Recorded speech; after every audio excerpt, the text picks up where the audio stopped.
Board of secondary education OMR answer sheet यहीटा को एथरे देख यहीटा तुमको 8:30 दि जाए 8:30 तुम आमर जो सीट आरेंजमेंट हॉल वाइज तार कौटे पड़ी से बाहर तुम देख हॉल चार्ट से अनुसार तुम हॉल को एंट्री कर तुम एंट्री कर 8टारे 7:30 फास्ट दिनटा 7:30 खोला हम गेट चेकिंग है तुम हॉल एंट्री कर जो हॉल जार पड़ी तापर हॉल बस सारा 8:30 गोटे बेल बाजिले ओएमआर सीट दिहब ये ओएमआर सीट देख एटा बोर्ड ओएमआर सीट एथरे ऑलरेडी तुमर ए सीरियल नंबरटा लिखाई रोल नंबर ऑलरेडी मेंशन हो जार जो सीट अनुसार ताकू जो ओएमआर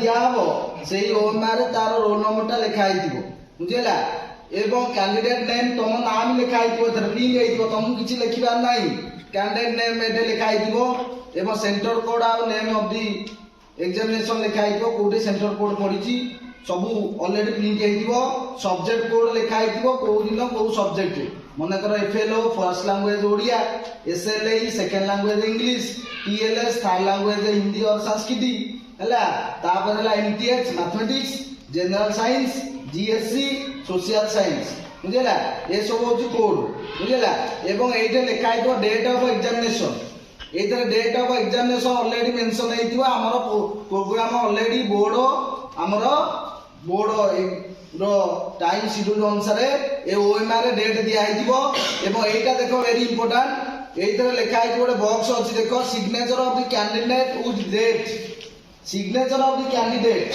तामाने आमर जो ए वर्ष 71 जन पिला 71 जन पिला परीक्षा रे फॉर्म फिलअप आम करिचे किंतु 71 जन पिला परीक्षा रे उपस्थित रहिबा हला कंपलसरी मन कर गोटे पिला परीक्षा दे जाइनी तामाने कैंडिडेट सिग्नेचर तते तो रोल नंबर अनुसार ओएमआर टा देला परे 8:30 दिया गला तू तापर एठे कोन करिवु ना ए बॉक्स भीतर तोर सिग्नेचर टा करिवु रुक्तिपन्ना देना एवं डेट पकेइबु हैला एटा एति गेला तो काम आ कोठे तो हाथ मारिबार नाही केवल एठे जो लिखाई सिग्नेचर ऑफ कैंडिडेट ता माने तू परीक्षा रे उपस्थित एवं आज परीक्षा तू दबु एवं सेठे तोर सिग्नेचर और डेट टा मारिबु एई जो डाहन वर्ष देख लिखाई छी हैला I have verified the roll number and question set code हैला जेते बेले 8:30 रे दिया हला ओएमआर देला परे तू एठे तोर दस्खत मार देला परे एई डाहन करे दिया है सिग्नेचर ऑफ द इनविजिलेटर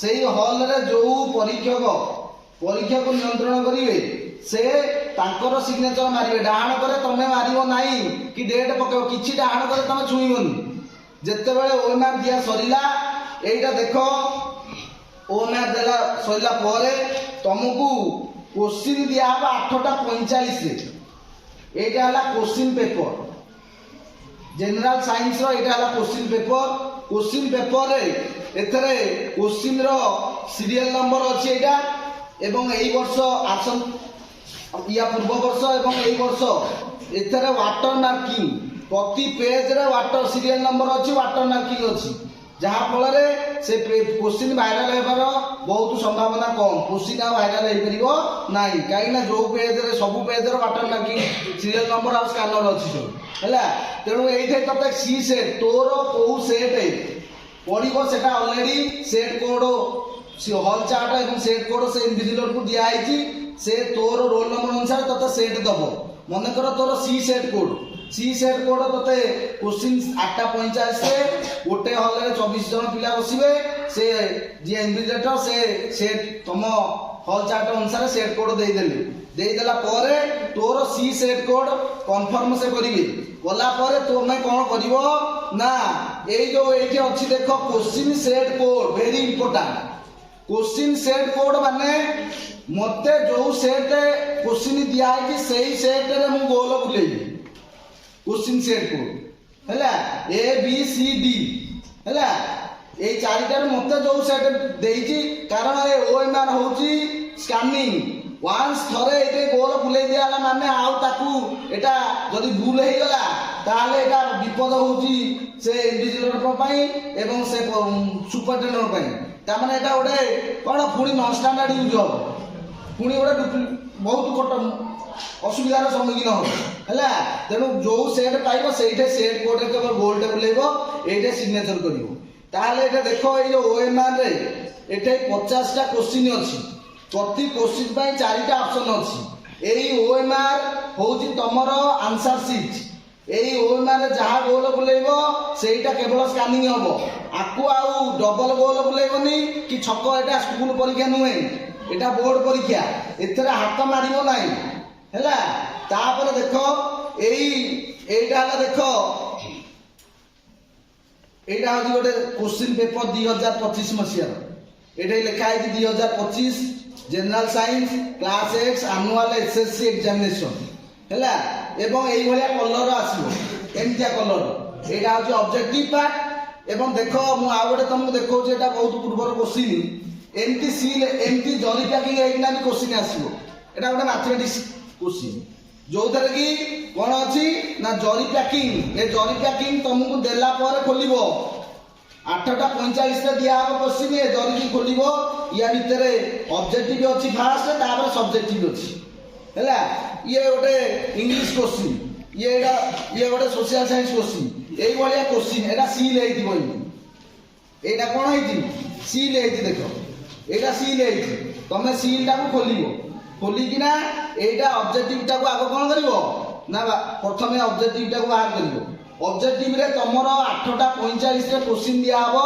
8:45 रु 9टा जाके तमे क्वेश्चन पढिबो क्वेश्चन फास्ट कोन करिवो ता नंबर देखिवो 50 टा क्वेश्चन अछि ना नाही आगो चेक करिवो एटा लिखा है कि पेज एतिकिटा पेज 50 टा क्वेश्चन अछि कि नाही बुझेला एवं चेक कला परे 8टा हमरो कोन 45 रु 9टा जाके क्वेश्चन पढिबो 9टा रे गोटे घंटी बाजिबो घंटी बाजिला परे तमे ओएमआर रे गोल बुलेई पारिबो ऑब्जेक्टिव 50 टा क्वेश्चन पय 1 घंटा समय 1 घंटा भितरे मु सटीक ऑप्शन रे ओएमआर रे गोल बुलेइबी ओएमआर मु कोन 10 टा पूर्वरु 50 टा गोल बुलेइबी मु जते बेले गोल बुलेई पारे किंतु क्वेश्चन रे मु पढी किना कोन करबी ना एठेई मोर मार्किंग करि पारिबी एवं जोटा सठिक सेई सठिक टाकू ओएमआर रे कोन करिया गोल बुलेइबा बुझैला तेणु एई ओएमआर एटा साइंस रो देखो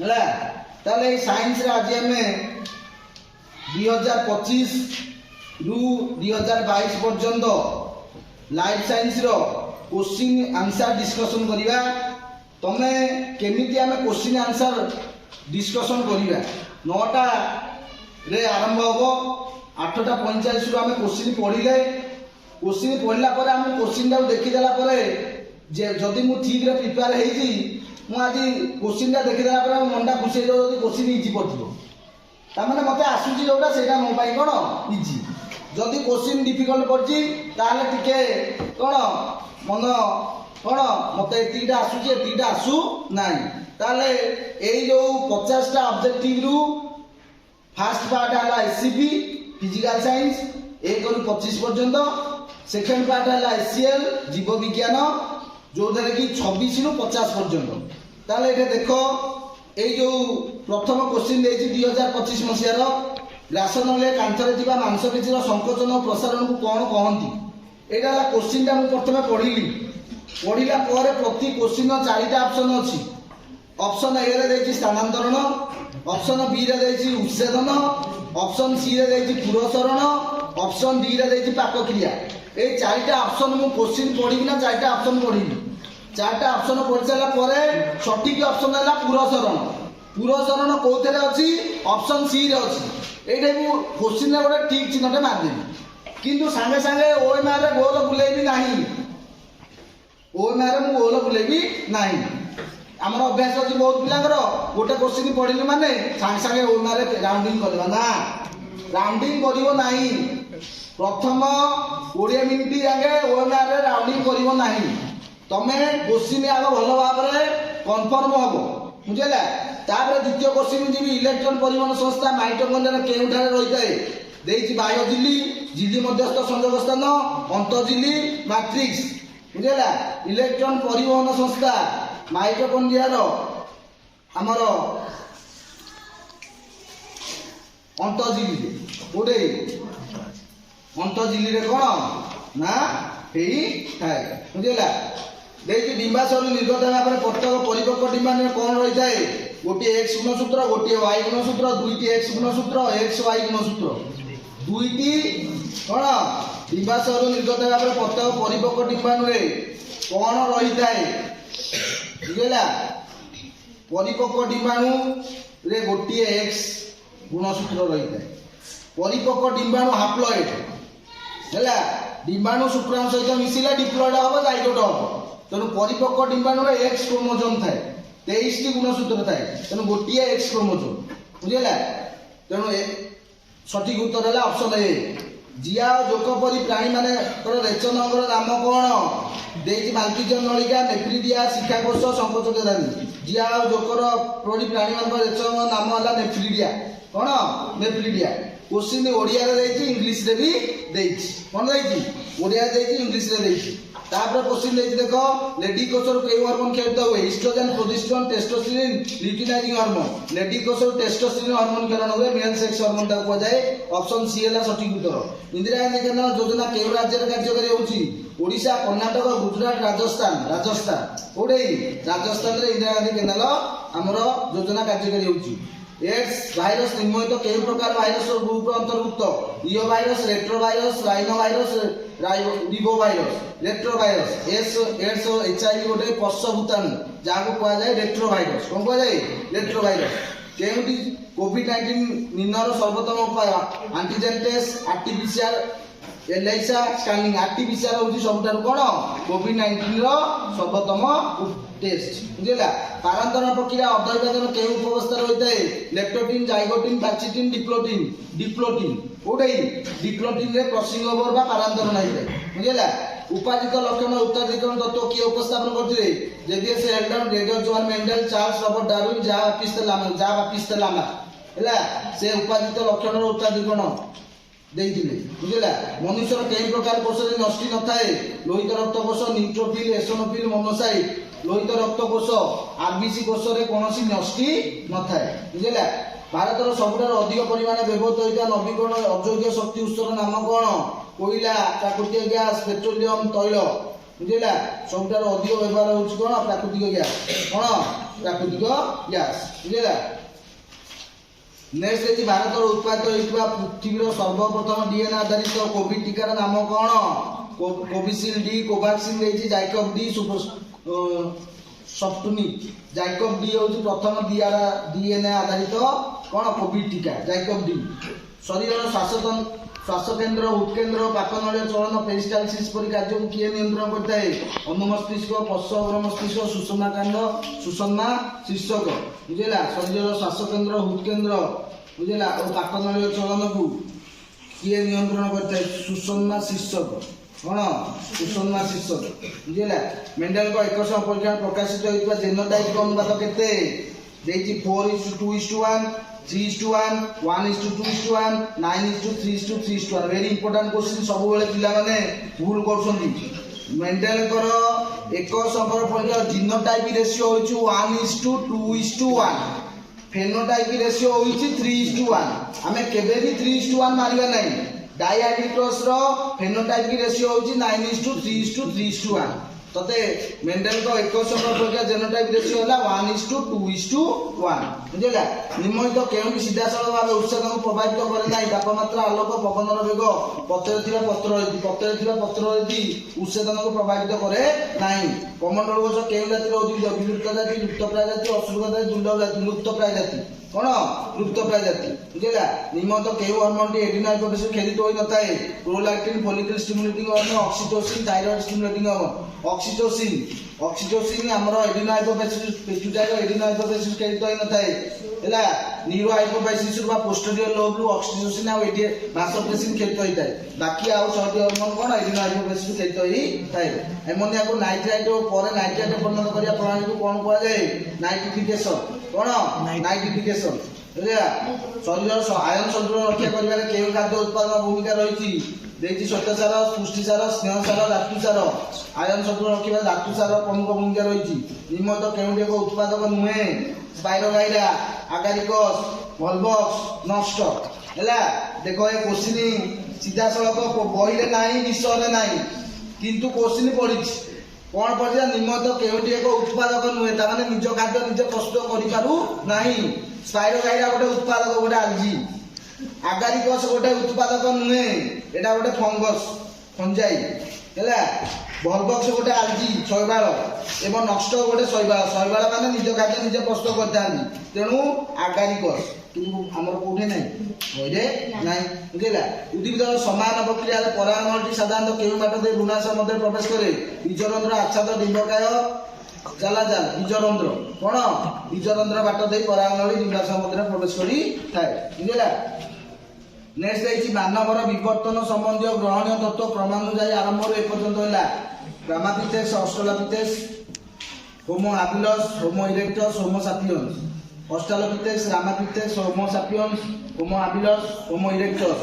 ଅଷ୍ଟ୍ରାଲୋପିଥେକ୍ସ, Ramapithecus, Homo habilis, Homo erectus, Homo sapiens. Homo erectus, Homo habilis, Ramapithecus, Australopithecus, Homo sapiens. ବୁଝିଲା? ଗ୍ରାମାପିଥେକ୍ସ ଆଉ ସିବାପିଥେକ୍ସ ହେଉଛନ୍ତି ଅଷ୍ଟ୍ରାଲୋପିଥେକ୍ସର ପୂର୍ବଜ, ଏବଂ ସେଠାରୁ କଣ ନା ହୋମୋ ପ୍ରଜାତି, homo habilis, Homo erectus, Homo sapiens. ବୁଝିଲା? ତେଣୁ ପ୍ରଥମେ କିଏ ନା ଗ୍ରାମାପିଥେକ୍ସ, ତାପରେ ଅଷ୍ଟ୍ରାଲୋପିଥେକ୍ସ, ତାପରେ ହୋମୋ ହାବିଲସ୍, ତାପରେ ହୋମୋ ଇରେକ୍ଟସ୍, ତାପରେ ହୋମୋ ସାପିୟନ୍ସ। ବୁଝିଲା? ନିମ୍ନତ କେଉଁ ଜାତୀୟ ପ୍ରାଣୀ ବିସରଣ ପ୍ରକ୍ରିୟାରେ ଶ୍ୱାସକ୍ରିୟା ସମ୍ପାଦନ କରନ୍ତି? ହାଇଡ୍ରା, ଜିଆ, ବେଙ୍ଗଫୁଲ, କୁମ୍ଭୀର। ହାଇଡ୍ରା ହେଲା ବିସରଣ ପ୍ରକ୍ରିୟାରେ ଜଳୀୟ ପରିବେଶରୁ କଣ ନା ଦଳୀଭୂତ ଅମ୍ଳଜାନ ଗ୍ରହଣ କରିଥାନ୍ତି। କେଉଁ ବର୍ଜ୍ୟବସ୍ତୁଟି ପରିପକ୍ୱ ଜାଇଲେମରେ ସଂଗୃହୀତ ହୋଇଥାଏ? ହେଲା ରେଜିନ୍, କ୍ୱିନାଇନ୍, କ୍ଷୀର, ନିକୋଟିନ୍। ରେଜିନ୍ ଓ ଟାନିନ୍ ପରି ବର୍ଜ୍ୟବସ୍ତୁ ପରିପକ୍ୱ ଜାଇଲେମରେ ସଂଗୃହୀତ ହୋଇଥାଏ। ଇଏ 25ଟା କୋଶ୍ଚିନ୍ ହେଉଛି ଲାଇଫ୍ ସାଇନ୍ସର। କୋଉଥିର? ଲାଇଫ୍ ସାଇନ୍ସର। ତେଣୁ ଆମେ କନଫର୍ମ ହେଇସାରିଲା ପରେ କଣ ଗୋଲ ବୁଲେଇବା। ଯେତେବେଳେ ଗୋଲ ବୁଲେଇବା ଆମ କୋଶ୍ଚିନ୍ରେ ଯୋଉ ସଠିକ ଆନ୍ସରଟା ମୁଁ ନିଜେ ପାଠ ପଢିଛି ଏବଂ ମନେ ରଖିଛି, ଯୋଉ କୋଶ୍ଚିନ୍ରେ ମୁଁ ଆନ୍ସରଟିକି ବିନ୍ଦୁ ଦେଇଛି, ସେଇ ବିନ୍ଦୁଟି କୋଉ ଅପସନରେ ଅଛି ଓଏମ୍ଆର୍ରେ ମୁଁ ଗୋଲ ବୁଲେଇବି। ଇଆଠୁ ତାଠୁ ଦେଖିକିନା କି ଇଆଠୁ ତାଠୁ ପଚାରିକିନା ଅନେକ ଭଲ ପିଲା ଠିକ ଉତ୍ତର ଜାଣିକିନା ବି ତା ଭୁଲ ନିଷ୍ପତ୍ତି ନେଇଥାନ୍ତି। କାହିଁକି ନା ପାଖରେ ଥିବା ପିଲାଟି ନାଇଁ ନା ଏଇଟା ହବନି ସେଇଟା ହବ। ମନେକର ଯଦି କହିଲା ଆମେ ଯାହା ପଢିଛେ ସଠିକ ଉତ୍ତରଟିକି ମୁଁ ନିଜେ ଯାହା ପଢିଛି ସେଇ ଅନୁସାରେ ମୁଁ କଣ କରିବି? ଗୋଲ ବୁଲେଇବି। ବୁଝିଲା? ତେଣୁ ଇଏ ହେଲା 2025 ମସିହାର କୋଶ୍ଚିନ୍। ଆମେ 2024 ମସିହାର କୋଶ୍ଚିନ୍ ଡିସ୍କସନ କରିବା। ଦେଖ ଦେଇଛି ଗର୍ଭାଶୟର ନଳିଆ ଅଂଶକୁ କଣ କୁହାଯାଏ? ଦିବବାହୀ ନଳୀ, ଜରାୟୁ ଗ୍ରୀବା, ଶୁକ୍ରବାହୀ ନଳୀ, ନାଭିର ଜରାୟୁ ଗ୍ରୀବା। ବୁଝିଲା? ଏକ କର୍ମବଧିଷ୍ଠ ଉଦ୍ଭିଦକୁ ଭୂମି ସହିତ ସମାନ୍ତର ଭାବେ ରଖିଲେ ଆଲୋକ ଆଡକୁ ତାର କାଣ୍ଡ ବଢିବାର କାରଣ କଣ? ଅଗ୍ରାଂଶର ଉର୍ଦ୍ଧ୍ୱଭାଗରେ ଅଧିକ ସାନ୍ଦ୍ରତା ବିଶିଷ୍ଟ ହରମୋନ। ଅଗ୍ରାଂଶର ଉର୍ଦ୍ଧ୍ୱଭାଗରେ ହରମୋନ ସାନ୍ଦ୍ରତା କମ୍, ଅଗ୍ରାଂଶର ନିମ୍ନ ଭାଗରେ ହରମୋନ ସାନ୍ଦ୍ରତା କମ୍, ଅଗ୍ରାଂଶର ଉଭୟ ଭାଗରେ ହରମୋନ ସାନ୍ଦ୍ରତା ସମାନ। ସାଧାରଣତଃ ଅଗ୍ରାଂଶର ନିମ୍ନ ଭାଗରେ ହରମୋନ ସାନ୍ଦ୍ରତା କଣ ନା ଅଧିକ ସାନ୍ଦ୍ରତା ବିଶିଷ୍ଟ ହରମୋନ। ଅଗ୍ରାଂଶର ଉର୍ଦ୍ଧ୍ୱଭାଗରେ ଅଧିକ ସାନ୍ଦ୍ରତା ବିଶିଷ୍ଟ ହରମୋନ। ଅଗ୍ରଭାଗରେ ଅଧିକ ସାନ୍ଦ୍ରତା, ଅଗ୍ରଭାଗ ତୁଳନାରେ ତା ନିମ୍ନ ଅଂଶରେ କଣ ହରମୋନ ସାନ୍ଦ୍ରତା କଣ ଥାଏ ନା କମ ଥାଏ। କଣ ଥାଏ? କମ ଥାଏ। ମଣିଷର ଶରୀରରେ ଅମ୍ଳଜାନଯୁକ୍ତ ରକ୍ତ ସଞ୍ଚାଳନ ସମ୍ପର୍କରେ କେଉଁ ଉକ୍ତିଟି ଠିକ? ବାମ ପଟର ଅଳିନ୍ଦ ନୀଳ ମଧ୍ୟରେ ରକ୍ତର ପ୍ରବାହ, ଦକ୍ଷିଣ ପଟ ଅଳିନ୍ଦ ନୀଳ ମଧ୍ୟରେ ରକ୍ତ ପ୍ରବାହ, ବାମ ପଟର ଅଳିନ୍ଦ ଦକ୍ଷିଣ ପଟ ନୀଳ ମଧ୍ୟରେ ରକ୍ତ ପ୍ରବାହ, ଦକ୍ଷିଣ ପଟର ଅଳିନ୍ଦ ବାମ ପଟର ନୀଳ ମଧ୍ୟରେ ରକ୍ତ ପ୍ରବାହ, ବାମ ପଟର ଅଳିନ୍ଦ ନୀଳ ମଧ୍ୟ ଦେଇ ରକ୍ତ ପ୍ରବାହ। ଅମ୍ଳଜାନଯୁକ୍ତ ରକ୍ତ ବାମ ପାର୍ଶ୍ୱରେ। ବୁଝିଲା? ବାମ ଅଳିନ୍ଦରୁ ବାମ ନୀଳ ଏବଂ ବାମ ନୀଳରୁ ମହାରମଣୀ। ବୁଝିଲା? କେଉଁ ପ୍ରକ୍ରିୟାରେ ମୂଳ ଲୋମ ଦ୍ୱାରା ଜଳର ଶୋଷଣକୁ ସକ୍ରିୟ ଶୋଷଣ କୁହାଯାଏ? ବୁଝିଲା? ବିପଚନ ଶକ୍ତି ପ୍ରୟୋଗ। ବିପଚନ ସକ୍ରିୟ ଶୋଷଣରେ କଣ ହବ ନା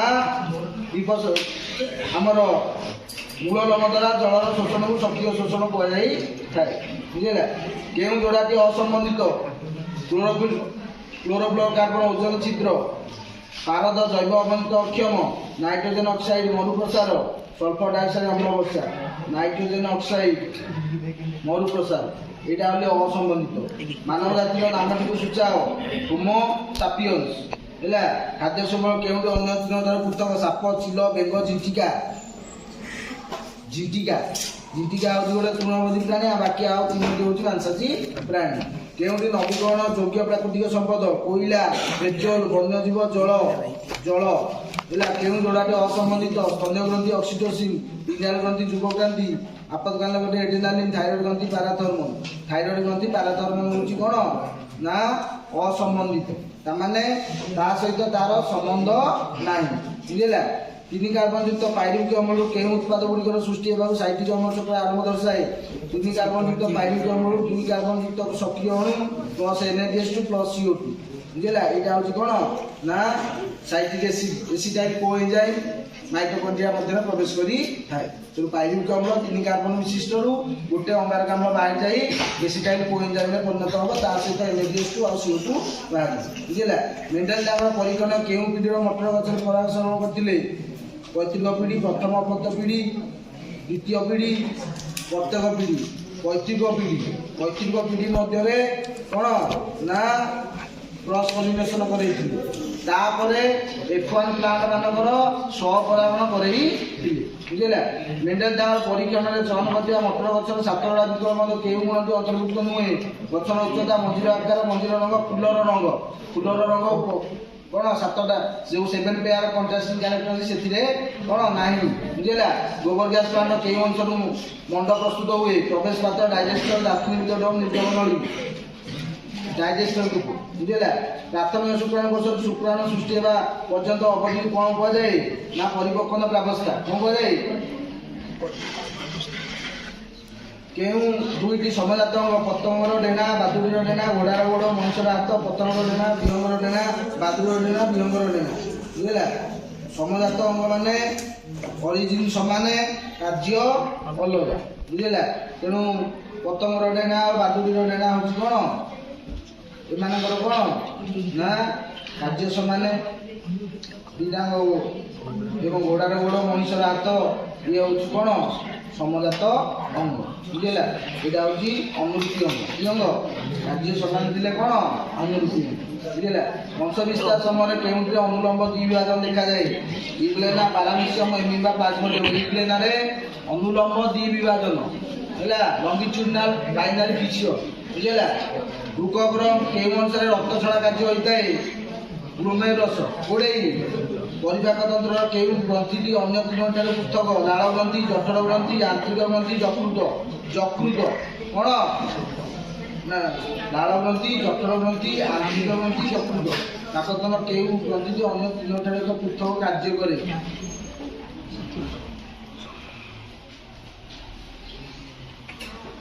ଆନ୍ତରିକ ଗ୍ରନ୍ଥି ଜଠର ଗ୍ରନ୍ଥି ଲାଳ ଗ୍ରନ୍ଥି ଯକୃତ ଯକୃତ ଯିଏକି ପିତ୍ତରସ ପ୍ରେରଣ କରେ। କୋଭିଡ୍-19 ରାସାୟନିକ ଘଟଣା କେଉଁ ଉତ୍ପାଦନ ଗୁଡ଼ିକ ଥାଏ। କେବଳ ଆର୍ଏନ୍ଏ ପ୍ଲସ୍ ପୁଷ୍ଟିସାର ଆର୍ଏନ୍ଏ ପୁଷ୍ଟିସାର ଶ୍ୱେତସାର ପୁଷ୍ଟିସାର ପ୍ଲସ୍ ଶ୍ୱେତସାର। ରାସାୟନିକ ଘଟଣା ଆର୍ଏନ୍ଏ ପୁଷ୍ଟିସାର ଶ୍ୱେତସାର ହେଲା। ଆର୍ଏନ୍ଏ ହେଉଛି ଅନୁବାଂଶିକ ପଦାର୍ଥ ପୁଷ୍ଟିସାର ଶ୍ୱେତସାର ହେଉଛି ଗ୍ଲାଇକୋପ୍ରୋଟିନ୍ ବୁଝିଲା। କେଉଁଠି ସ୍ୱସ୍ଥାନ ସଂରକ୍ଷଣ ଉଦାହରଣ ସ୍ୱସ୍ଥାନ ସଂରକ୍ଷଣ ଉଦ୍ଭିଦ ଉଦ୍ୟାନ ଜାତୀୟ ଉଦ୍ୟାନ ଆକ୍ୱାରିୟମ ଚିଡ଼ିଆଖାନା।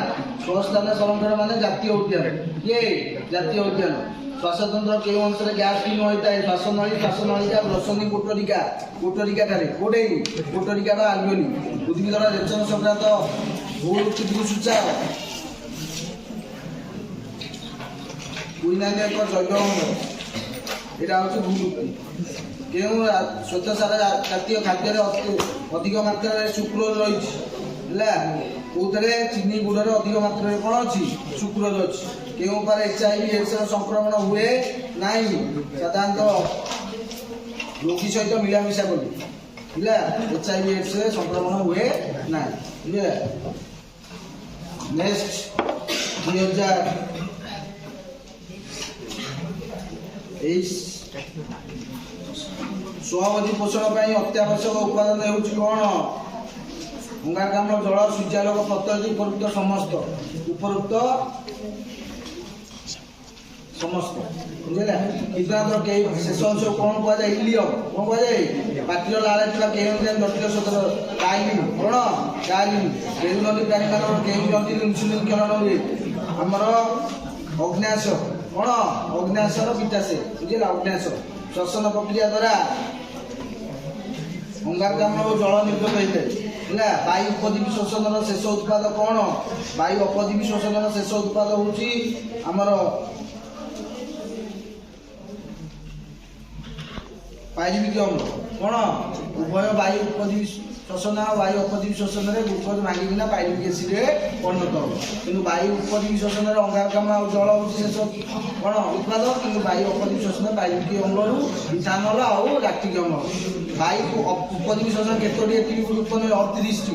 କେଉଁ ପ୍ରାଣୀ ମିଶ୍ରଣ ପ୍ରକ୍ରିୟା ଜଳରୁ ଦ୍ରବୀଭୂତ ଅମ୍ଳଜାନ ଗ୍ରହଣ କରି ଶ୍ୱାସକ୍ରିୟା ସମ୍ପାଦନ କରିଥାଏ? ଛିଦ୍ରାଳ ଜାତୀୟ ପ୍ରାଣୀ। କେଉଁ ରକ୍ତବାହୀ ଦ୍ୱାରା ଦୂଷିତ ରକ୍ତ ହୃତ୍ପିଣ୍ଡରୁ ଫୁସଫୁସ ମଧ୍ୟକୁ ପ୍ରବାହିତ ହୋଇଥାଏ? ଦୂଷିତ ରକ୍ତ ହେଲା ଫୁସଫୁସୀୟ ଧମନୀ। କିଏ? ଫୁସଫୁସୀୟ ଧମନୀ। ବୁଝିଲା। ଅଳିନ୍ଦ ଦକ୍ଷିଣ ଅଳିନ୍ଦ ସହିତ କେଉଁ ରକ୍ତବାହିନୀ ସଂଯୁକ୍ତ? ଦକ୍ଷିଣ ଅଳିନ୍ଦ ସହିତ ଉର୍ଦ୍ଧ୍ୱ ଓ ନିମ୍ନ ମହାଶିରା। ଗାଇଲେନ୍ ନଳୀର ବ୍ୟାସ 0.01 ମିଲି ହେଲେ ବୈଶ୍ୱିକ ଆକର୍ଷଣ ଜଳ କେତେ ମିଟର ପର୍ଯ୍ୟନ୍ତ ଉପରକୁ ଉଠିବ? 3 ମିଟର। କେତେ? 3 ମିଟର। ଏ ରକ୍ତବର୍ଗର ବ୍ୟକ୍ତି କେଉଁ ବର୍ଗକୁ ରକ୍ତ ଦାନ କରିପାରିବ? ଏ ରକ୍ତବର୍ଗର ବ୍ୟକ୍ତି ଏ କୁ ଦବ ଆଉ ଏ ବି କୁ ଦବ। ବୁଝିଲା। କେଉଁ ପ୍ରାଣୀର ହୃତ୍ପିଣ୍ଡରେ 2ଟି ଅଳିନ୍ଦ ଗୋଟିଏ ନୀଳ ରହିଛି? ବେଙ୍ଗ। ନିମ୍ନଲିଖିତ କେଉଁଟି ଜାଇଲେମ୍ ଟିସ୍ୟୁ ଅନ୍ତର୍ଭୁକ୍ତ ନୁହେଁ? ବାହିକା, tracheid, wood fibre, companion cell. Companion cell phloem. ବୁଝିଲା। ମଣିଷ ଶରୀରରେ ଥିବା ବୃକକର ପ୍ରଧାନ କାର୍ଯ୍ୟ ହେଉଛି କ'ଣ? ନା ରେଚନ। ପକ୍ଷୀ, ସରୀସୃପ, ପତଙ୍ଗର ରେଚନ କ୍ରିୟା ବିସ୍ତାରିତ ମୁଖ୍ୟ ପଦାର୍ଥ କ'ଣ? Uric acid. ବ୍ୟଙ୍ଗ ଫୁଲା ରୂପାନ୍ତରଣ ପ୍ରକ୍ରିୟା କେଉଁ ହର୍ମୋନ୍? Thyroxine hormone. ନିମ୍ନଲିଖିତ ମଧ୍ୟରୁ କେଉଁଟି ଏକ ବୁଦ୍ଧିଆସକ ହର୍ମୋନ୍? ଆବ୍ସିସିକ୍ ଏସିଡ୍। ହେଲା। ଉଦ୍ଭିଦର ଚେର ଆଲୋକ ଉତ୍ସ ଆସୁଥିବା ଦିଗର ବିପରୀତ ଦିଗରେ ଗତି କରିବାକୁ କ'ଣ କୁହାଯାଏ? ନା ଅନୁକୂଳ ଜ୍ୟାନୁବର୍ତ୍ତନ। କ'ଣ? ଅନୁକୂଳ ଜ୍ୟାନୁବର୍ତ୍ତନ। ଅଗ୍ନ୍ୟାଶୟର ଡେଲ୍ଟା କୋଷରୁ ଗ୍ୟାସ୍ ହର୍ମୋନ୍ କ୍ଷରଣ ହୁଏ? ସୋମାଟୋଷ୍ଟାଟିନ୍। ଡିମ୍ବାଣୁ ଜନନ ପ୍ରକ୍ରିୟାର ଶେଷରେ ଗୋଟିଏ ପ୍ରାଥମିକ ଡିମ୍ବାଣୁ କେତୋଟି ଡିମ୍ବାଣୁ ସୃଷ୍ଟି ହୁଏ? ଗୋଟିଏ। କେତେ? ଡିମ୍ବାଣୁ ଜନନରେ ଗୋଟିଏ ପ୍ରାଥମିକ ଡିମ୍ବାଣୁ କୋଷରୁ ଗୋଟିଏ ପରିପକ୍ୱ ଡିମ୍ବାଣୁ ଆଉ 3ଟି ପୋଲାର ବଡି ହେଲା। ଗୋଟିଏ ଡିମ୍ବାଣୁ। ବୁଝିଲା। ଲେଡି କୋଷରୁ କେଉଁ ହର୍ମୋନ୍ କ୍ଷରଣ ହୁଏ? ଟେଷ୍ଟୋଷ୍ଟିରିନ୍। କ'ଣ? ପରୀକ୍ଷା ସବୁବେଳେ କରୁଛି।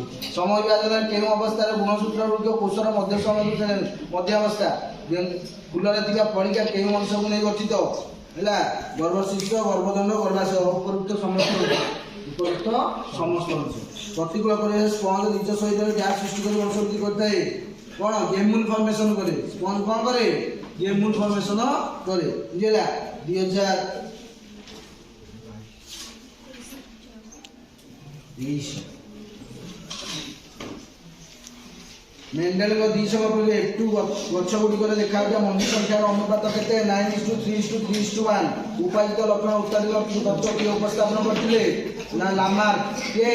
ଲାମାର୍କ। ଦୁଇଟି ଭିନ୍ନ ବିକଳ୍ପ କାରକ ମଧ୍ୟରୁ ଯଦି ଗୋଟିଏ ମାତ୍ର କାରକର ଦୃଶ୍ୟ ରୂପାନ୍ତରିତ ହୁଏ ଓ ଅନ୍ୟଟି ପ୍ରକଟିତ ନ ହୋଇ ଲୁଚି ରହିଥାଏ ତାହା ମେଣ୍ଡେଲଙ୍କ କେଉଁ ରୀତିରେ ପ୍ରଭାବିତ ହୋଇଥାଏ? ନା ପ୍ରଭାବିତ କ'ଣ? ପୃଥକୀକରଣ ନିୟମ। କ'ଣ?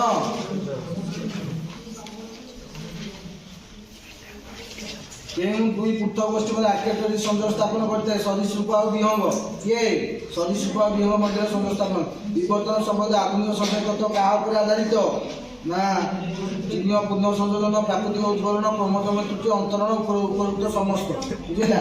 ଗୋଟିଏ ଖାଦ୍ୟ ସମୟରେ ଉତ୍ପାଦକ ଶ୍ରେଣୀର ଜୀବମାନେ କେଉଁ ଖାଦ୍ୟ ସ୍ତର ଦଖଲ କରିଥାନ୍ତି? ଉତ୍ପାଦକ ହେଲା ପ୍ରଥମ ଖାଦ୍ୟ ସ୍ତର। ବୁଝିଲା। ନିମ୍ନଲିଖିତ କେଉଁ ପରିସଂସ୍ଥା ସବୁଠାରୁ ବୃହତ୍ତମ ପ୍ରାଥମିକ ଉତ୍ପାଦନ କ୍ଷମ ଅଟେ? ଜଙ୍ଗଲ ପରିସଂସ୍ଥା ବୃହତ୍ତମ ପ୍ରାଥମିକ ଉତ୍ପାଦନ କ୍ଷମ ଅଟେ। ବୁଝିଲା। କେଉଁ ସହଜୀବୀ ବ୍ୟାକ୍ଟେରିଆ ଡାଲି ଜାତୀୟ ଫସଲର ଚେରରେ ମାଡ଼ି କରି ପିଣ୍ଡ ସୃଷ୍ଟି କରି ଯବକାରୀ ନିର୍ବନ୍ଧ କରିଥାଏ? ରାଇଜୋବିୟମ୍। ମଣିଷ କୋଷରେ ଥିବା ଲିଙ୍ଗ ଗୁଣସୂତ୍ର ସଂଖ୍ୟା କେତେ? 1 ଯୋଡ଼ା। ପରିସଂସ୍ଥା ଉତ୍ପାଦକ ସ୍ତରରେ ଶକ୍ତିର ପରିମାଣ 100 କ୍ୟାଲୋରି ହେଲେ ତୃଣଭୋଜୀ ସ୍ତରରେ କେତେ ରହିବ? ଉତ୍ପାଦକ ସ୍ତରରେ 100, ତାହେଲେ ତୃଣଭୋଜୀ ସ୍ତରରେ କେତେ? 10 କ୍ୟାଲୋରି। କେତେ କ୍ୟାଲୋରି? ନିମ୍ନଲିଖିତ କେଉଁଟି ଜୀବଶୈଳୀ ପାଇଁ ଆବଶ୍ୟକ ହେଉଥିବା ସ୍ଥୂଳ ପୋଷକ? କପର, କୋବାଲ୍ଟ, ଲୌହ, ଯବକ୍ଷାରଜାନ। ବୁଝିଲା ବିଭିନ୍ନ ପ୍ରକାର ପରିସଂସ୍ଥା ବିଷୟରେ ଅନୁଧ୍ୟାନ କରି କିଏ ଇକୋଲୋଜିକାଲ ପିରାମିଡ ଗଠନ କଲେ ଚାର୍ଲସ ଏଲଟନ କିଏ ଚାର୍ଲସ ଏଲଟନ କୋଇଲା ଥିବା କାର୍ବନ ପରିମାଣ ଅନୁଯାୟୀ ଯାହା ସବୁଠାରୁ ଉତ୍କୃଷ୍ଟ କୋଇଲା ଆନ୍ଥ୍ରାସାଇଟ୍ ଗ୍ୟାସ ଏକ ନବୀକରଣ ଅଯୋଗ୍ୟ ଶକ୍ତି ପେଟ୍ରୋଲିୟମ ଜଳଶକ୍ତି ଦେଉଚ ପେଟ୍ରୋଲିୟମ ଦକ୍ଷିଣ ଶକ୍ତି ଉତ୍ପାଦନ ପାଇଁ ଏହା ଯଥେଷ୍ଟ ବ୍ୟୟ ସାପେକ୍ଷ ହେଲେ ମଧ୍ୟ ଏହାର ସଠିକ ପରିଚାଳନା ନହେଲେ ପରିବେଶ ପ୍ରଦୂଷଣ ଯଥେଷ୍ଟ ସମ୍ଭାବନା ଥାଏ କିଏ ନା ନାଭିକୀୟ ଶକ୍ତି କି ଶକ୍ତି ନାଭିକୀୟ ଶକ୍ତି ପବନ ଶକ୍ତିକୁ ବ୍ୟବହାର କରି ବିଦ୍ୟୁତ ଉତ୍ପାଦନ କରିବାରେ କେଉଁ ଦେଶ ଭାରତରେ ପ୍ରଥମ ସ୍ଥାନ ବିଶ୍ୱରେ ପ୍ରଥମ ସ୍ଥାନ ଅଧିକାର କରିଛି ନା ଡେନମାର୍କ କିଏ ହିମହିତ କେଉଁଠି ଏକ ଜୈବ ଅବନିତ କ୍ଷମ ପଦାର୍ଥ ପ୍ଲାଷ୍ଟିକ ପାରଦ ଧାତୁହୀନ ପନିପରିବା ବୁଝିଲା କେଉଁ ପ୍ରାଣୀମାନେ ମେସୋଜୋଇକ ମହାଯୁଗରେ ପ୍ରବଳ ଥଣ୍ଡା ନିଜ ରକ୍ଷା କରି ବିଲୁପ୍ତ ହୋଇଗଲେ ଡାଇନୋସର କିଏ ଡାଇନୋସର ଯେଉଁ ଆନ୍ତର୍ଜାତିକ ସଂଘ ପ୍ରାକୃତିକ ସଂରକ୍ଷଣ ପାଇଁ ରେଡ୍ ଡାଟାକୁ ନାମକ ଏକ ପୁସ୍ତକ ପ୍ରକାଶ କରିଛି IUCN କ'ଣ ବେ IUCN ବୁଝିଲା ଓଡ଼ିଶାର କେଉଁ ଅଭୟାରଣ୍ୟ ହାତୀ ପ୍ରକଳ୍ପ ପାଇଁ ପ୍ରସିଦ୍ଧ ଚନ୍ଦକା କିଏ ଚନ୍ଦକା ମନୁଷ୍ୟ ଶରୀରରେ ଥିବା ବର୍ଣ୍ଣିକ ଆକୃତି ଗ୍ୟାସ ଉଦାହରଣ ଅବଶେଷାଙ୍କ କ'ଣ ବେ 2004 ମସିହାରେ ପ୍ରାକୃତିକ ସମ୍ପଦ ସଂରକ୍ଷଣ ପାଇଁ ଭାରତ ସରକାର କେଉଁ ଆଇନ ପ୍ରଣୟନ କରିଛନ୍ତି ବନ୍ୟ ଯୋଗୁଁ କ'ଣ ବେ ନା ଜୈବ ବିବିଧତା ଆଇନ ମେଣ୍ଡେଲଙ୍କ ଦ୍ୱିସଂଖ୍ୟକ ପରୀକ୍ଷଣ କେଉଁ ନିୟମ ପ୍ରତିପାଦିତ ହେଲା ନା ମେଣ୍ଡେଲଙ୍କ ଦ୍ୱିସଂଖ୍ୟକ ପରୀକ୍ଷା ସ୍ୱାଧୀନ ଅପବିହନ ନିୟମ ହେଲା ଲ ଅଫ୍ ଇଣ୍ଡିପେଣ୍ଡେଣ୍ଟ ଆସେପ୍ଟେନ୍ସ ସୋଲାର ଚୁଲାର ପ୍ରତିଫଳ କେଉଁ ଧାତୁରେ ନିର୍ମିତ ହେଉଛି ନା ଆଲୁମିନିୟମ କିଏ ଆଲୁମିନିୟମ କେଉଁଠି ଗୁରୁ ପରମାଣୁ ନୁହେଁ ୟୁରାନିୟମ ଉଜ୍ଜାନ ପ୍ଲୁଟୋନିୟମ ଥୋରିୟମ ଉଜ୍ଜାନ କିଏ ଉଜ୍ଜାନ ଚାରିଟା ଅପସନରେ ଗୋଟିଏ ସଠିକ ଅପସନ ଆଉ ତିନିଟା ପାଖାପାଖି ଥିଲେ ମଧ୍ୟ ଠିକ ନୁହେଁ ଠିକ କ'ଣ ଗୋଟେ ବୁଝିଲା 2022 ମସିହା ଦେଖ ଲୋହିତ ରକ୍ତ କଣିକା ଥିବା ପ୍ରୋଟିନ କ'ଣ କୁହାଯାଏ ଆଣ୍ଟିଜେନ୍ କ'ଣ କୁହାଯାଏ ସୁସ୍ଥ ଲୋକର ମୂତ୍ରରେ କେଉଁଠି ନଥାଏ ଗ୍ଲୁକୋଜ କିଏ ଉଦ୍ଭିଦ ହରମୋନ ପାଇଁ କେଉଁ ଉକ୍ତିଟି ପ୍ରଯୋଜ୍ୟ ନୁହେଁ ଏକ ଜୈବ ପଦାର୍ଥ କମ୍ ପରିମାଣ କମ୍ ଖାଦ୍ୟ କାର୍ଯ୍ୟକ୍ରମ ଗୋଟିଏ ମାତ୍ର କାର୍ଯ୍ୟ ନିୟନ୍ତ୍ରଣ କ୍ଷମତା ଯୁକ୍ତ ବିଭିନ୍ନ ପ୍ରକାର କାର୍ଯ୍ୟ ନିୟନ୍ତ୍ରଣ କୋଉଟା ଠିକ ନୁହେଁ ଗୋଟିଏ ମାତ୍ର କାର୍ଯ୍ୟ ନିୟନ୍ତ୍ରଣ କ୍ଷମତା ଯୁକ୍ତ ହେଲା ଉଦ୍ଭିଦର କେଉଁ ମସିହା ଫ୍ଲୋରିଜେନ୍ ପ୍ରସ୍ତୁତ ହୁଏ ଫୁଲର ଅଗ୍ରଭାଗରେ ଫ୍ଲୋରିଜେନ୍ ଫାଇଟୋକ୍ରୋମ ବୁଝିଲା ଉଦ୍ଭିଦର ଅମ୍ଳଜାନଯୁକ୍ତ ରକ୍ତ ପ୍ରବାହ କେଉଁ କର୍ମଟି ଠିକ ହେଲା କୋଉଟା ଠିକ ନା ଉଦ୍ଭିଦ ଧମନୀ ରକ୍ତକୈଶିକ କୋଷ ଉଦ୍ଭିଦ ଛୋଟ ଶିରା ରକ୍ତକୈଶିକ କୋଷ ଉଦ୍ଭିଦ ରକ୍ତକୈଶିକ ଧମନୀ କୋଷ ଉଦ୍ଭିଦ ଶିରା ରକ୍ତକୈଶିକ ଛୋଟ ଶିରା କୋଷ ହେଲା ଉଦ୍ଭିଦ ଶିରା ରକ୍ତକୈଶିକ ଛୋଟ ଶିରା କୋଷ ଉଦ୍ଭିଦର ଅମ୍ଳଜାନଯୁକ୍ତ ରକ୍ତ ବୁଝିଲା ପ୍ରଥମେ ମହାଧମନୀ ତାପରେ ଯାଇ କ'ଣ ନା ରକ୍ତକୈଶିକ କୋଷ ଉଦ୍ଭିଦ ଧମନୀ ରକ୍ତକୈଶିକ ଆଉ କୋଷ ବୁଝିଲା କେନ୍ଦ୍ରୀୟ ସ୍ନାୟୁର ଗଠନ କେଉଁ ଅଙ୍ଗ ଗୁଡ଼ିକ ସମ୍ପୃକ୍ତ ମସ୍ତିଷ୍କ ଓ ସୁଷମା କାଣ୍ଡ ବୁଝିଲା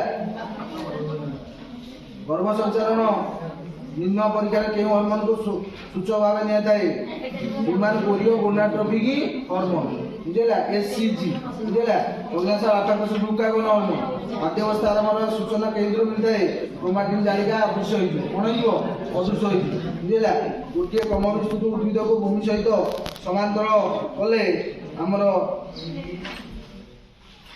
ରଖାଯାଏ ତାର ବୁଦ୍ଧି ଅନୁଧ୍ୟାନ କରା ଏଠାରେ କାହିଁକି କାଣ୍ଡ ଉର୍ଦ୍ଧ୍ୱମୁଖୀ ହେଲା କାଣ୍ଡର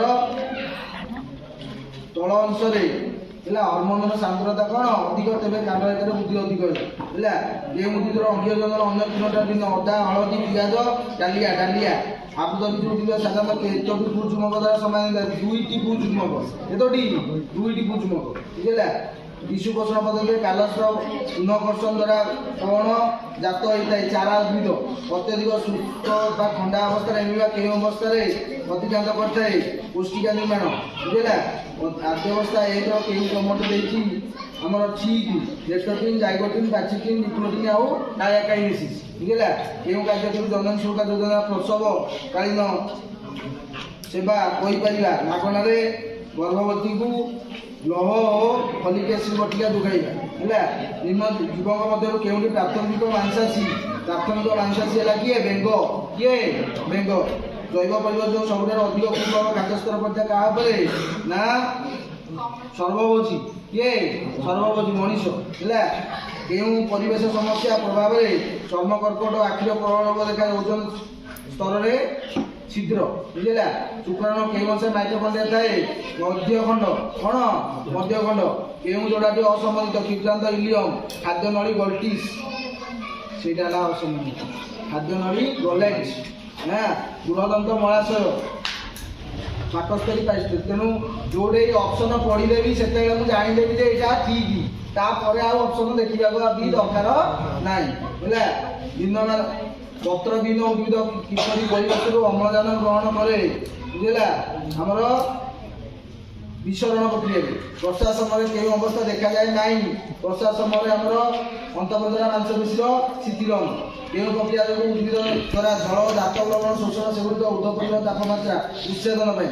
ଫଟୋ ସିଷ୍ଟମ ଟ୍ୟୁବ୍ ମାଧ୍ୟମରେ ଥାଲାଇଡ୍ ପରିବେଶରେ ଜଳ ଅଣୁର ଆଲୋକ ବିଶ୍ଳେଷଣ ଘଟି କେଉଁ ଗୁଡ଼ିକ ନିର୍ଗତ ହେଇଯାଏ? ଇଲେକ୍ଟ୍ରନ୍, ପ୍ରୋଟନ୍ ଆଉ କ'ଣ ହୁଏ? ଅମ୍ଳଜାନ, ବୁଝିଲା। ତେଣୁ ତମର ଏଇ ଯୋଉ ଆନୁଆଲ HSC ଏକ୍ଜାମିନେସନରେ ପ୍ରଥମ ବିଷୟରୁ ଶେଷ ବିଷୟ ପର୍ଯ୍ୟନ୍ତ କୋଶ୍ଚିନ୍ ଆସିବ ଏବଂ ପ୍ରତି ବିଷୟରୁ ସର୍ବାଧିକ 2ଟି ନାକେ କୋଶ୍ଚିନ୍ ଆସିବ। କେତେଟା? 2ଟି ନାକେ କୋଶ୍ଚିନ୍ ଆସିବ, କିନ୍ତୁ ପ୍ରତି ବିଷୟରୁ କୋଶ୍ଚିନ୍ ଆସିବ, ବୁଝିଲା। ତ ଦେଖ ମୁଁ ଏଇଟା ତମକୁ ଦେଖଉଛି, ଗୋଟେ ଦେଖ এইটা হচ্ছে ବୋର୍ଡର ଇଭାଲ୍ୟୁଏସନ୍ ସ୍କ୍ରିପ୍ଟ। ଆମର ସବଜେକ୍ଟିଭ ଆନ୍ସର ବୁକଲେଟ୍, ଆମେ ଯେଉଁ ସବଜେକ୍ଟିଭ କୋଶ୍ଚିନ୍ ଆନ୍ସର ଦଉଛେ ସେଇ ସବଜେକ୍ଟିଭ କୋଶ୍ଚିନ୍ ଏଇ ଇଭାଲ୍ୟୁଏସନ୍ ସ୍କ୍ରିପ୍ଟ ଅନୁସାରେ ପରୀକ୍ଷକ ମାନେ ଦେଖନ୍ତି। ଏଇ ଇଭାଲ୍ୟୁଏସନ୍ ସ୍କ୍ରିପ୍ଟରେ ଯାହା ଲେଖା ହେଇଥିବ ସେଇ ଅନୁସାରେ ଲେଖିଲେ ମାର୍କିଂ, ବୁଝିଲା। ଦେଇଛି କାର୍ଟିନେସନ୍। କାର୍ଟିନେସନ୍ କାହାକୁ କୁହାଯାଏ? କାର୍ବନ ଓ ଅନ୍ୟ କାର୍ବନ ପରମାଣୁ ସହ ସଂଯୁକ୍ତ ଦୀର୍ଘ ଶୃଙ୍ଖଳ କରିବାର ସାମର୍ଥ୍ୟ ଓ ଚତୁଃସଂଯୋଗ ଯୋଗୁଁ ଅନେକ ଯୌଗିକ ସୃଷ୍ଟି କରିପାରେ। ଏଇ ଧାଡ଼ିଟା ଲେଖିଲେ 1 ମାର୍କ ହେଲା। ଉକ୍ତ ହାଇଡ୍ରୋକାର୍ବନ କାହାକୁ କୁହାଯାଏ? ଯେଉଁ ହାଇଡ୍ରୋକାର୍ବନ କାର୍ବନ କାର୍ବନ ମଧ୍ୟରେ ଏକ ବନ୍ଧ ବା କାର୍ବନ ହାଇଡ୍ରୋଜେନ ମଧ୍ୟରେ ଏକ ବନ୍ଧ ଥାଏ ତାହାକୁ କୁହାଯାଏ ପୃକ୍ତ ହାଇଡ୍ରୋକାର୍ବନ। ମିଥେନ୍ ଉଦାହରଣ ଦେଲୁ ହେଲା। ଅପୃକ୍ତ ଇଏ ହେଲା 1 ମାର୍କ। ଅପୃକ୍ତ ହାଇଡ୍ରୋକାର୍ବନ କାହାକୁ? ଯେଉଁ ହାଇଡ୍ରୋକାର୍ବନ କାର୍ବନ କାର୍ବନ ମଧ୍ୟରେ 2 ବନ୍ଧ ବା 3 ବନ୍ଧ ଥାଏ। ଉଦାହରଣ ଦେଲୁ ଇଥିନ୍ ଆଉ ଇଥାଇଲ୍, 1 ମାର୍କ। এইভাবে ভাবে মার্কিং। তুমি মন ইচ্ছা কোশ্চিন আনসার କରିଦେଇକିନା মনে মনে ভাবিব ମୋର ଏତିକି ରହିବ ନା। এই ଅନୁସାରେ ଯିଏ ଯଦି ଆମେ ଆନ୍ସର କରିଥିବା, ତେଣୁ ପ୍ରତି ପଏଣ୍ଟ ଅନୁସାରେ ମାର୍କିଂ ହେଇଛି। ସେଇ ମାର୍କିଂ ଏଇଟା ହେଇଛି ଦେଖ ଆମର ଦେଇଛି H is equal to I square RT। Long type question 4 mark ପଡ଼ିଛି ହେଲା। ବିଦ୍ୟୁତ ପରିବର୍ତ୍ତନ ବିଦ୍ୟୁତ ବିଭ୍ରାନ୍ତର ମାପିବା ପାଇଁ ଗୋଟେ ଚିତ୍ର କରିବ, ବୁଝିଲା। এইভাবে ଭାବରେ ଆମର କ'ଣ ଖାଦ୍ୟ ଶୃଙ୍ଖଳର ମହତ୍ଵ ହେଲା। ଇଏ ହେଉଛି କ'ଣ ନା ବୋର୍ଡର ଆନ୍ସର ସ୍କ୍ରିପ୍ଟ। ଚିତ୍ରଟା ଦେଖ, ମୁଁ ତମକୁ ଆରମ୍ଭରୁ କହିଛି ଚିତ୍ର, ଏଇଟା ସ୍ନାୟୁକୋଷର ଚିତ୍ର ପଡ଼ିଛି। ଚିତ୍ର ପାଇଁ 1 ମାର୍କ। ଆଟଲିଷ୍ଟ 4ଟା ଲେବଲିଂ। କେମିତି ଲେବଲିଂ କରିବ? ଏଟା ସ୍ନାୟୁକୋଷ, ସ୍ନାୟୁକୋଷର ଡେଣ୍ଡ୍ରାଇଟ୍, ନ୍ୟଷ୍ଟି ହେଲା, ଆକ୍ସନ୍ ହେଲା। ଏଇଟା ହେଉଛି ଆକ୍ସୋପ୍ଲାଜମା। ଏ ଡାହାଣ ପଟରେ ଆମେ ଲେବଲିଂ କରିବା, ଚିତ୍ରଟି କରିବା, ତାହେଲେ ଯାଇ କେତେ ମାର୍କ? 3 ମାର୍କ। କେତେ ମାର୍କ? 3 ମାର୍କ। ଏବଂ ରେଖଚିତ୍ର ପଡ଼ିଛି, ଏ ରେଖଚିତ୍ରଟା କଲେ 3 ମାର୍କ। ତେଣୁ ଚିତ୍ର ପାଇଁ 1 ମାର୍କ, ଲେବଲିଂ 4ଟା ପାଇଁ 2 ମାର୍କ, ଏମିତି ହେଇ କେତେ ମାର୍କ? 3 ମାର୍କ, ବୁଝିଲା। ତେଣୁ ମନ ଇଚ୍ଛା ଆମେ ଲେଖିଲେ କି ମନ ଇଚ୍ଛା ପଏଣ୍ଟ ୱାଇଜ୍ ଲେଖା ହେବ। ରେଣୁଭବନ କାହାକୁ କୁହାଯାଏ ହେଲା? ଏକକ ସିନାପ୍ଟିକ୍। ଏସବୁ point wise half half half half, କୋଉଠି 1 ମାର୍କ କୋଉଠି ହାଫ୍ ମାର୍କ, ଏଇ ଅନୁସାରେ ମାର୍କିଂ ହେବ। ତାହେଲେ ଯାଇ 5ଟି ପଏଣ୍ଟ ଲେଖିଥିଲେ 4 ମାର୍କିଆ, ଯାହା ଆନ୍ସର ସ୍କ୍ରିପ୍ଟ ଅଛି ସେଇ ଅନୁସାରେ ଫୁଲ୍ ମାର୍କ। ତେଣୁ ସବଜେକ୍ଟିଭରେ ଫୁଲ୍ ମାର୍କ ରଖିବା କଷ୍ଟସାଧ୍ୟ। ଅବଜେକ୍ଟିଭରେ ଆମର ଯେତିକିଟା କରେକ୍ଟ ହେଇଛି ମୁଁ ଜାଣିଛି, ମୋ କୋଶ୍ଚିନ୍ରେ ଠିକ୍ ମାର୍କ ଦେଇଛି। ତେଣୁ ପରୀକ୍ଷା ସରିଲା ପରେ ମୁଁ ମୋର ମିଳେଇ ଦେଲି, ମୁଁ ଜାଣିଦେଲି ମୋର 50ରୁ 48 ରହିଛି ବା 49 ରହିଛି। ଅବଜେକ୍ଟିଭଟା ମୁଁ କନଫର୍ମ ହେଇଯାଇଛି 300 ମାର୍କରୁ ମୋର କେତେ ରହିବ। ବାକି ଯେଉଁ 300 ମାର୍କ ମୁଁ କେଉଁଭଳି ଲେଖିଛି, କେତେଟା ପ୍ରଶ୍ନର ଉତ୍ତର ଦେଇଛି, ସେଇ ଅନୁସାରେ ନ ରହିବ। ତେଣୁ A1 ରଖିବା ପାଇଁ ଆମକୁ 100% ଉତ୍ତର ଦେବାକୁ ପଡ଼ିବ, ତାହେଲେ ଯାଇ A1 ରହିବ, ବୁଝିଲା। ଗୋଟିଏ କୋଶ୍ଚିନ୍ ଛାଡ଼ିକିନା ଆସିଲା ମାନେ ତମେ A1 ପାଇବାର ଚାନ୍ସେସ୍ କମ୍। ଗୋଟିଏ କୋଶ୍ଚିନ୍ ଭୁଲ ହେଇଗଲା ଲଙ୍ଗ ଟାଇମ୍ ମାନେ ଚାନ୍ସେସ୍ କମ୍। ତେଣୁ ଆମକୁ ସେଇଭଳି ଭାବରେ ଫୁଲି ପ୍ରିପେୟାର୍ଡ ହେବାକୁ ପଡ଼ିବ। ଏବଂ ଆମେ କୋଉ ଗ୍ରେଡରେ ମୋର ଏମ୍ କ'ଣ, ମୁଁ କୋଉ ଗ୍ରେଡରେ ଯିବି ସେଇ ଅନୁସାରେ ପ୍ରସ୍ତୁତି ଏବଂ ସେଇ ଅନୁସାରେ ପରୀକ୍ଷାରେ ଆନ୍ସର ଦେଲେ ହିଁ ଆମେ ଆମର କ'ଣ ନା ଏମ୍ରେ ପହଞ୍ଚି ପାରିବା। ବୁଝିଲା? ତେଣୁ ଇଏ ବୋର୍ଡରେ ଏଇଭଳି କୋଶ୍ଚିନ୍ ଆସିଥାଏ ଏବଂ ତାର ଆନ୍ସର ଆମେ ଏଇଭଳି ଭାବରେ କରିବା। ବୁଝିଲା?